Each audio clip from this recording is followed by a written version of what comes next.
देख रहे हैं राष्ट्रवादी संदेश। 2001 से कुछ शिक्षक ऐसे लगे हुए तृतीय श्रेणी शिक्षक, आज तक वो उस काले पानी में है, आज तक उस स्थान पे है जहाँ पे ब्लैक डिस्ट्रिक्ट डिक्लेयर किए हुए हैं। मैं चाहूंगा कि तृतीय श्रेणी शिक्षक भर्ती तो नियम बनाकर उन सभी लोगों को अपने गृह जिले के अंदर ट्रांसफर करना चाहिए। अच्छा, इसमें नियम कोई बहुत बड़ी जरूरत नहीं है। जो आदमी 15 साल से 20 साल से उसको प्राथमिकता दे, प्राथमिकता तय करना कोई बड़ा काम नहीं है, लेकिन उसके लिए एक विल पावर चाहिए, ताकत चाहिए, आत्मबल चाहिए, आत्मविश्वास चाहिए। और उसमें अगर ये सोचा जाए कि यार ये विधायकगण नाराज हो जाएंगे, 5 का करूंगा 10 का नहीं करूंगा, तो ये काम कभी नहीं होगा। अतः तृतीय श्रेणी शिक्षक गण की समस्याओं को ध्यान में रखते हुए तत्काल उनका ट्रांसफर उनके गृह जिले में करने का वो करें।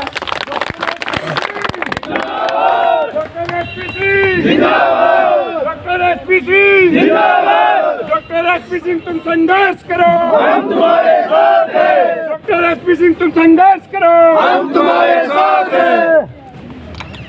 मैं यहाँ पे एक अति महत्वपूर्ण बिंदु माननीय मुख्यमंत्री जी के संज्ञान में लाना चाहता हूँ। मैं समझता हूँ वो बहुत ही सूझबूझ वाले उच्च स्तर के अधिकारियों के साथ में बैठते हैं, पूरा कैबिनेट चलाते हैं, देश में उनका नाम है।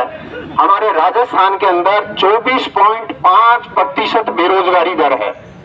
हमारे राजस्थान में 24.5% बेरोजगारी दर है। ये पूरे देश के अंदर सेकंड है, पूरे देश के अंदर सेकंड है। CMI की रिपोर्ट के अनुसार, centre for monitoring Indian economy की रिपोर्ट के अनुसार बेरोजगारी दर राजस्थान में 24.5% है, यानी हर चौथा व्यक्ति बेरोजगार है। तो कृपया करके इसके लिए नियम बनाएं कि सरकारी नौकरी में खाली राजस्थान के लोगों को ही मिलना चाहिए। राजस्थान के अंदर अन्य राज्यों के लोग भी नौकरी पा जाते हैं। आप बताइए, ये छोटी सी चीज, छोटा सा एक करेक्शन करने से बड़ा फायदा हो सकता है। ठीक है, नौकरी नहीं है आपके पास, लेकिन जितनी नौकरी है वो हमारे राजस्थान के स्टूडेंट को तो दें, हमारे राजस्थान के नौजवानों को दें। डॉक्टर एसपी सिंह जिंदाबाद, डॉक्टर एसपी सिंह जिंदाबाद, डॉक्टर एसपी सिंह तुम संघर्ष करो, हम तुम्हारे साथ हैं। डॉक्टर एसपी सिंह तुम संघर्ष करो, हम तुम्हारे साथ हैं। इसके लिए मेरा एक सुझाव है, प्रैक्टिकली मैं कुछ जिलों में जिलाधीश रहा, वहाँ पे मैंने इसको प्रैक्टिकली इम्प्लीमेंट किया था। मेरे एक जिले के अंदर 44,000 स्वयं सहायता समूह थे, 44,000, यानी कि 44,000 इंटू 5 को हमने जोड़ दिया था काम करने के लिए। Doctor SP Singh, doctor SP Singh जिंदाबाद।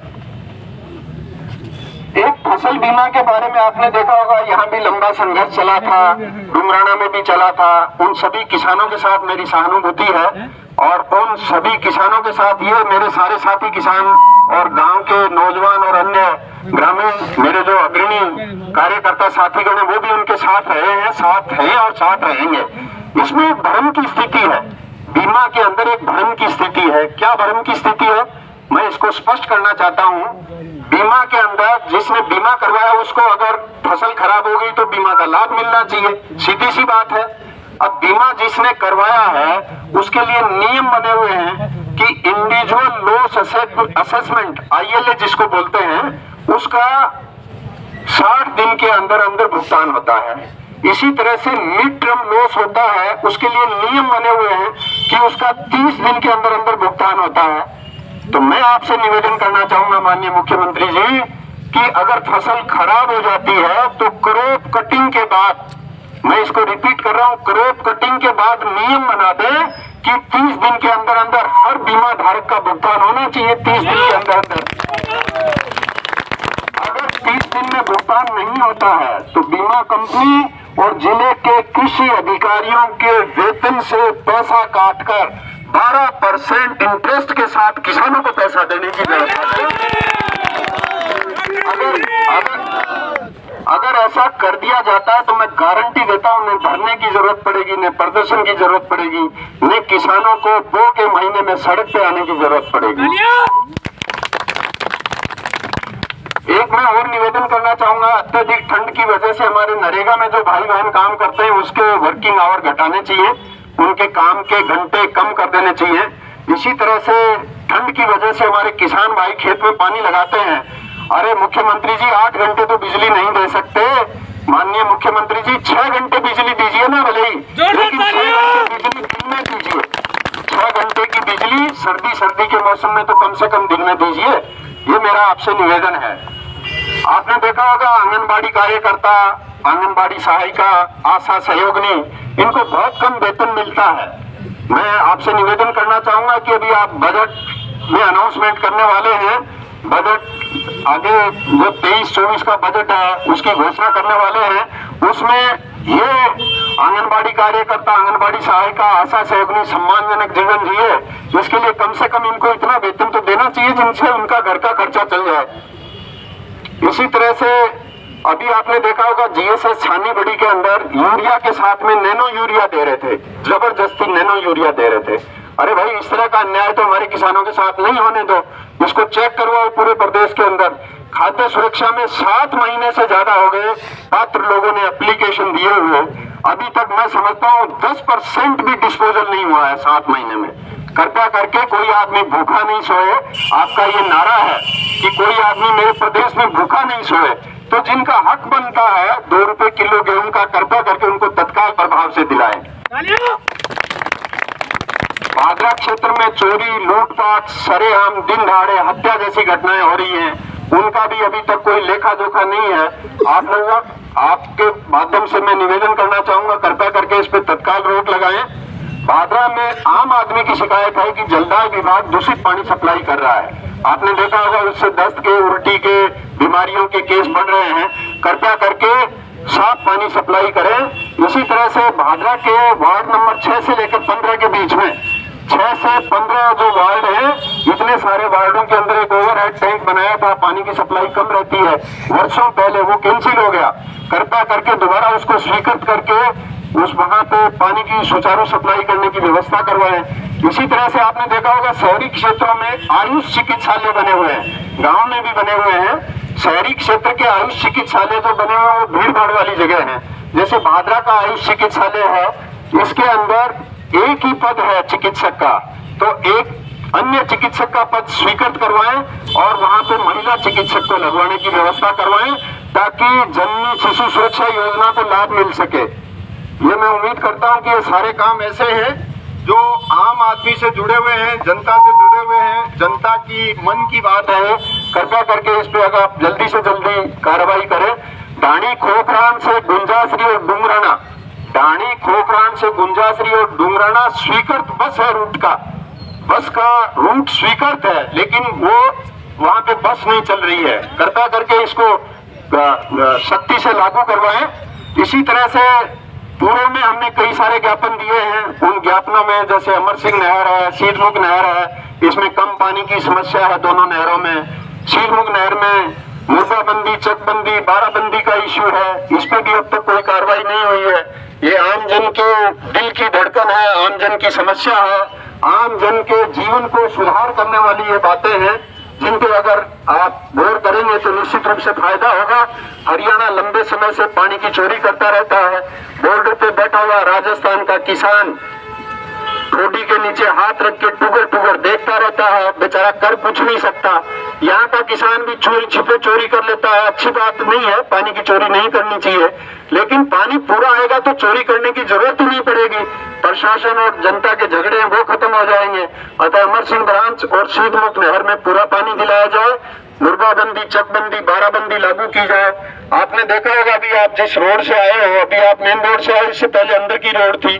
भादरा शहर की पूरी सड़कें ऊबड़ खाबड़ हैं, पूरी की पूरी सड़कें ऊबड़ खाबड़ हैं। इसी तरह से आपने देखा होगा सीवरेज भादरा का बंद पड़ा है, भादरा का सीवरेज बंद पड़ा है, अच्छे से काम नहीं कर रहा है। इसमें बहुत बड़ा घोटाला हुआ है। इस घोटाले की जांच करवा के इसको ठीक करवाएं और दोषियों को सख्त से सख्त सजा का प्रावधान करें, ताकि आम आदमी अपना जीवन ठीक से जिए। ये सारी समस्याएं हैं जो आपके माध्यम से मुझे इतने दिनों में मिली हैं। हम इसको साथ चल के सारे एसडीएम साहिबा के माध्यम से इन संबंधित को भिजवा रहे हैं। इस दौरान जब अपने घर पे थे तो चर्चा हुई थी ऑफिस में कि विनोद जी कहाँ है वकील साहब वो कुछ कहना चाहते हैं, हमारे कुछ साथी और हैं वो भी कुछ कहना चाहते हैं, उनसे भी मेरा निवेदन है। हमारे यहाँ ऐसा नहीं है कि भारी आदमी पहले बोले, हल्का आदमी बीच में बोले, ऐसा नहीं, क्योंकि हम सारे ही बराबर हैं। हमारे यहाँ कोई हल्का नहीं है, कोई भारी नहीं है। ये मेरे मन के सारे साथी हैं जो उम्मीदों के साथ में मेरे एक समाचार के साथ में आ जाते हैं। इनका मैं तहे दिल से पुनः आभार प्रकट करता हूँ। यहाँ पे विनोद जी वकील साहब हैं, वो पधारे। हमारे अध्यक्ष जी हैं महमूद जी, उनसे भी मेरा निवेदन है कि वो भी आए, सुभाष भी आए।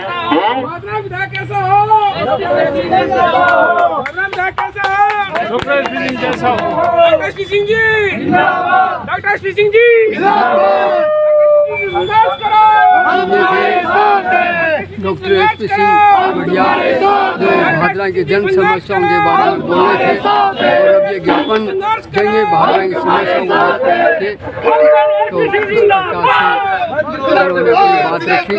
देखते रहिए राष्ट्रवादी संदेश। और आज जो है एसडीएम कोर्ट के सामने इतनी बड़ी ठंड में जो कार्यकर्ता पूछे कि चुनाव लड़ेंगे, कौन सी पार्टी से लड़ेंगे, क्या लड़ेंगे, तो मैं ये कहना चाहता हूँ कि हम चुनाव लड़ेंगे और जीतेंगे। पार्टी कोई सी भी हो, पार्टी वक्त आने में हम सब आपको बताएंगे कि हमारी पार्टी कौन सी है, वक्त आने में बताएंगे। और हम ये कह रहा हूँ रफ्तुखान कुरैशी कि चुनाव लड़ेंगे और जीतेंगे। जितना भ्रष्टाचार इस राज्य में हुआ है वो जनता के सामने है, चाहे वो नगर पालिका में हो, चाहे तहसील में हो, चाहे एसडीएम कोर्ट में हो। आप देख रहे हैं उनके इशारे पे सारे काम होते हैं। किसान अकेला आता है, सुबह होता है और शाम को चला जाता है। अब आपको सोचना है, आपको जीतना है तो आपको संगठन मजबूत करना पड़ेगा। हर गांव में संगठन को मजबूत करना पड़ेगा।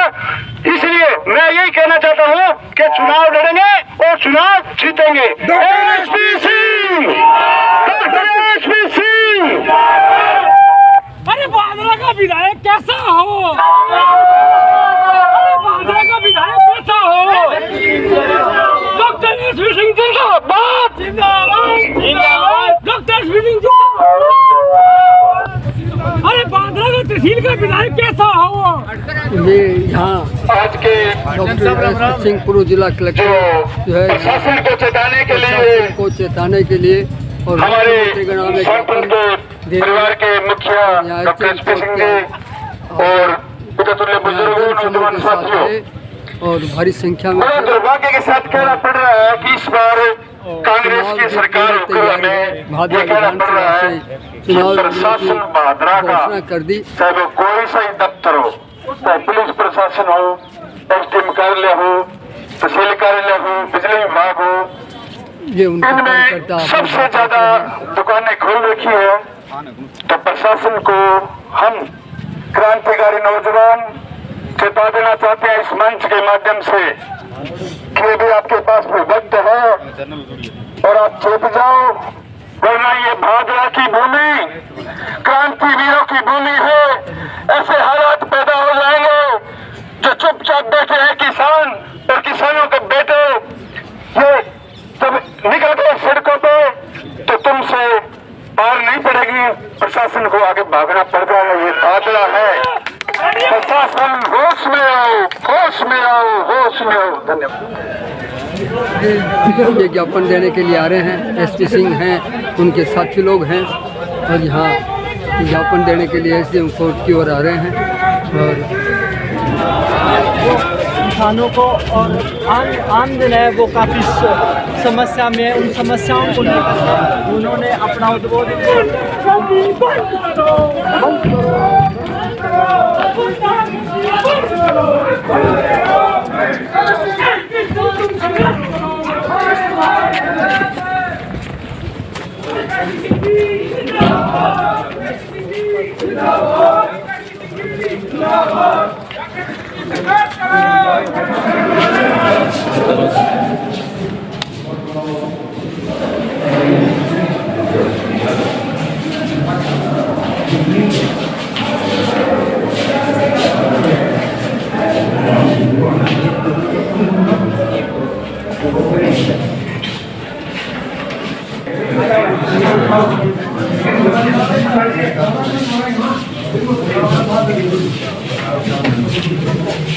समस्याएं हैं मैडम, समय समय पे हम आपको अवगत करवाते रहते हैं।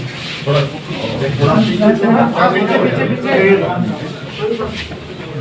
कुछ समस्याएं तो ऐसी जिनको हमने पूर्व में भी आपको परिचित किया है, लेकिन इन सबका मानना है कि पता नहीं क्या कारण है कि कई ऐसे होने वाले काम हैं जो भी नहीं हो पा रहे हैं। के साथ साथ कुछ नई चीज़ें हैं, जैसे आपने देखा होगा पिछले कई वर्षों से पेपर लीक बड़ी समस्या है। 15 से 25 लाख युवा ऐसे हैं राजस्थान के जो इसमें अपील होते हैं। बार बार पेपर लीक हो रहा है, 10 से ज़्यादा बार पेपर लीक हो गया। सबका मन है कि उच्च स्तरीय जाँच करवा के दोषियों को कड़ी से कड़ी सजा दी जाए। हम सब लोगों का ये आग्रह है कि इसमें राष्ट्रीय सुरक्षा कानून NSA जैसा कानून बनाना चाहिए और संबंधित के खिलाफ कड़ी कार्रवाई करें ताकि इसकी पुनरावृत्ति नहीं हो। राजस्थान का युवा अवसादग्रस्त हो चुका है ये बार बार पेपर देते देते। इसके अलावा भादरा राजगढ़ रोड के लिए मैंने बहुत निवेदन किया है बार बार, बाकी सब लोग भी करते रहते हैं। अब देखिए नौजवान इस बीच के एरिया का या तो राजगढ़ पढ़ने जाता है या भादरा पढ़ने आता है, बीच में बाइक खराब हो जाता है। सर्दी के मौसम में वहाँ पे कोई ऐसा साधन भी नहीं है कि उसको ठीक करवाने का कोई जरिया हो। तो कृपया करके आप इसके अपनी ओर से प्रपोजल बना के भेजें। ये डुएबल है, बड़ा काम नहीं है, किया जा सकता है। आपने देखा होगा मैडम ANM भर्ती 2013, आप और हमारे बच्चों जैसी होनहार बेटियां हैं वो घर पे बैठी हैं। 8,000 को आपने रोजगार दे दिया, 4,000 5,000 अभी बचे हुए हैं। कृपया करके उनको भी एडजस्ट करें या उनको रिजेक्ट करें। दुख की बात यह है कि पिछले 6 महीने में माननीय उच्च न्यायालय ने 3 बार रिमाइंडर भेजा सरकार को, लेकिन सरकार की ओर से प्रत्युत्तर अब तक नहीं आया। इसी तरह से वर्षों से लंबित तृतीय श्रेणी अध्यापक हैं, 15-15 20-20 साल से डार्क जोन में काम कर रहे हैं बेचारे। अब कह रहे हैं कि प्रायोरिटी से, हमारा ये कहना है कि प्रायोरिटी से उनका तबादला किया जाए और गृह जिला दिया जाए। और नीति बनाना कोई मुश्किल काम नहीं है, आप और मेरे जैसे लोग ही नीतियां बनाते हैं। तो इसमें मेरा निवेदन ये है कि जो जिसका लॉन्ग स्टे है उसको प्रायोरिटी के आधार पर पहले ट्रांसफर कर दें। कौन करेगा, कोई दिक्कत की बात ही नहीं है इसमें। राजस्थान में बेरोजगारी दर 24.5% है। Centre for monitoring Indian economy की ये ताजा रिपोर्ट है जो पूरे देश के अंदर सेकंड है। फर्स्ट हरियाणा है बेरोजगारी में, सेकंड राजस्थान है। अपन साउथ के स्टेट से कंपेयर करें तो 5 गुना ज्यादा बेरोजगारी है। आप रोजगार सरकारी क्षेत्र में दें, राजस्थान के युवाओं के लिए नियम बना देना कि भाई यहाँ का डोमिसाइल है उसी को सरकारी रोजगार मिलेगा, तो कुछ तो उससे फायदा होगा। कुछ रोजगार मेले लगाएं, जयपुर में, जोधपुर में, उदयपुर में लगा रहे हैं, हनुमानगढ़ में और भादरा में भी रोजगार मेले लगाएं। एक जिले में मैं कलेक्टर था, वहां पे मैंने देखा था कि हमने 18,000 लोगों को रोजगार दिया था स्थानीय स्तर पे, तो भादरा में भी दिया जा सकता है 5-7 हज़ार को। तो स्किल्ड लोग हैं यहाँ पे। फसल बीमा बड़ा भ्रम का इश्यू है, पता नहीं ये क्यों नहीं क्लियर हो रहा है। किसान भी परेशान, बैंक भी परेशान, आप भी परेशान, सरकार भी परेशान। इसमें मेरा एक सुझाव है मैडम जो डुएबल है। देखिए ILA है, वहां पे 60 दिन का नियम है। इंडिविजुअल लॉस असेसमेंट में 60 दिन में उसको 25% भुगतान करना होता है। मिड टर्म लॉस पे 30 दिन का है कि 30 दिन में उसको भुगतान करना होता है। तो क्रॉप कटिंग के बाद भी नियम बना दो ना कि 30 दिन के अंदर, क्रॉप कटिंग के बाद 30 दिन के अंदर हम उसको भुगतान कर देंगे।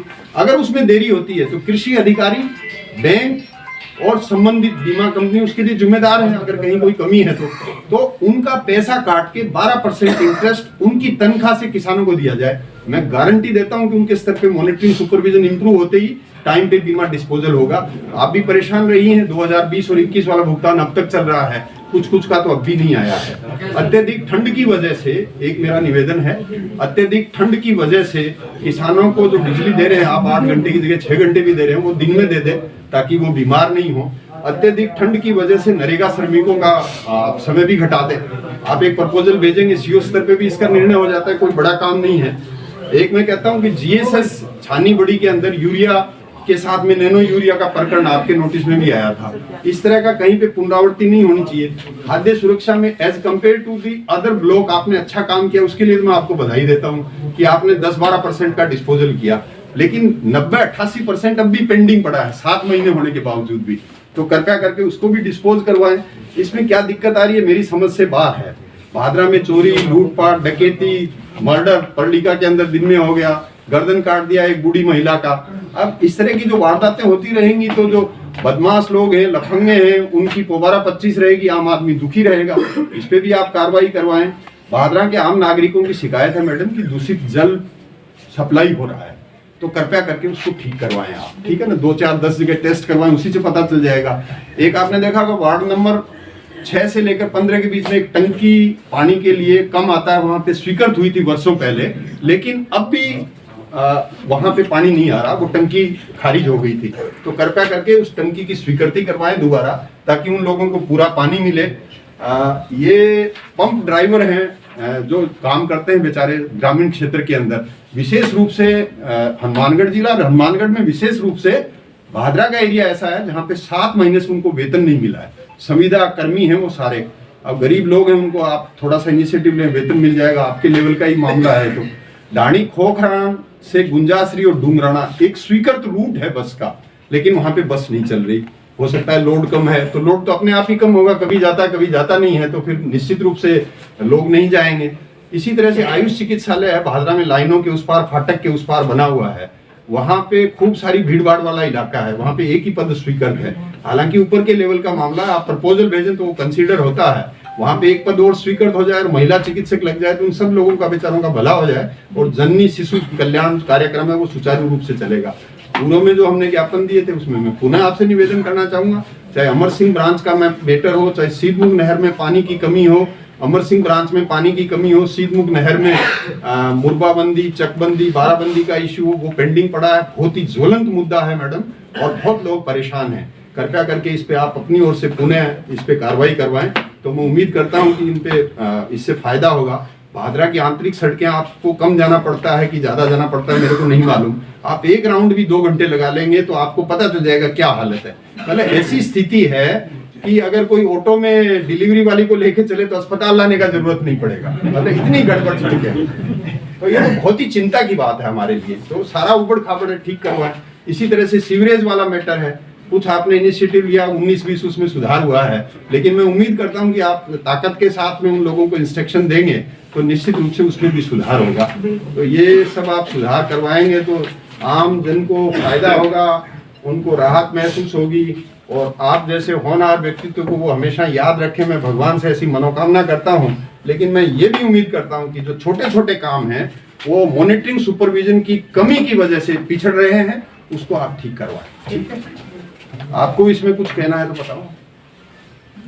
करवा रहे हैं जो आपने बताया सर, मेरे ख्याल में सारे वैलिड ही है। मेरे ख्याल में इसमें खाद्य सुरक्षा में क्लियर कर दूं सर, जो होने वाले थे और शहरी वाले तो सर 2 दिन में कंप्लीट हो गए, और जो ग्रामीण एरिया है सर उसमें 5000 से अपने फार्म जो लघु और सीमांत श्रेणी वाले हैं वो स्टेट के लेवल पे पेंडिंग है, उनको हाइड मैं समझ गया आपकी बात, लेकिन अपने को ये क्लियर कर देना चाहिए ताकि अपने माथे पे नहीं रहे। नहीं, मैं तो I congratulate you in the beginning itself कि I congratulate you are having the highest number of disposal as per percentage in the whole district, but still lacunas are there. ठीक है, बिल्कुल सर, हम कोशिश करेंगे। तो बाकी भी आपका बहुत बहुत धन्यवाद, आभार आपका। ठीक है, नमस्कार। शांति से जाएंगे और आपने देखा नहीं है मेरे जिला भादरा में आए और भादरा की तहसील लेवल की सड़कों की, सीवरेज की, पीने के पानी के आदि की सारी समस्याओं को लेकर एक ज्ञापन दिया और मुख्य मुद्दा हमने ज्ञापन दिया और मांग की है कि जल समस्याओं को जल्द से जल्द हल किया जाए। देखते रहिए राष्ट्रीय संदेश, लाइक कीजिए, सब्सक्राइब कीजिए। मैं लाल मोहम्मद स्वतंत्र प्रचार फिर आपसे मिलूंगा नए समाचारों के साथ। जय हिंद, जय भारत।